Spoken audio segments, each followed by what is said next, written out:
बेळगाव शहरातील गांधीनगर येथील एका भांडी दुकानात लाखो रुपयाची चोरी। भांड्याच्या दुकानाचं गोदाम फोडून चोरट्यांनी तांबे पितळ लंपास केले। शहरात चोरीची घटना वाढल्याने नागरिकांच्यात भीतीचं वातावरण। बेळगाव शहरातील गांधीनगर येथील एका भांडी दुकानाच्या गोदामातील लाखो रुपये किमतीची तांब्या पितळीची भांडी चोरट्यांनी काल रात्री लंपास केल्याची घटना आज शनिवारी सकाळी उघडकीस आली। राष्ट्रीय महामार्गाजवळील गांधीनगर येथील अभिमेटल स्टोअरच्या या दुकानामध्ये हा चोरीचा प्रकार घडला। काल शुक्रवारी रात्री उशिरा या भांड्याच्या दुकानाचे गोदाम फोडून चोरट्यांनी तांबे पितळ ॲल्युमिनियम आणि स्टील अशी एकूण तब्बल 30 लाख रुपये किमतीची भांडी चोरून नेले असल्याची शक्यता आहे।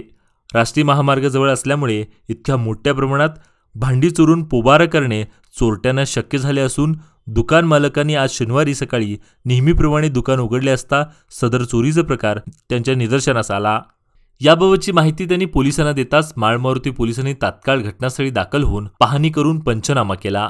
या प्रकरणी माळमारुती पोलीस ठाण्यात गुन्हा नोंद झाला असून पोलिसांनी तपास कार्य हाती घेतले आहे। लास्ट टाइम भी सीसीटीव्ही फोडले होते, ह्या टाइमला भी सीसीटीव्ही सगळं तोडून घेऊन गेले, डीव्हीआर सगळं घेऊन गेलेत।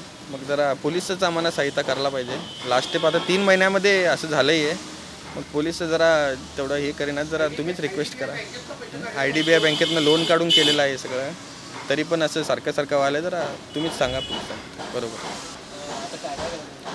आता सगळं तांब्या पितळेचं आयटम, ॲल्युमिनियमची मोठी भांडी बिंडी सगळं नवीन भांडी सामान जास्त गेलं आहे आमचं। माझ्या हिशोबाने 30-40 लाख रुपयाचा मग तरी माल गेलाय जास्त करून। अभिमेटल म्हणून नाव।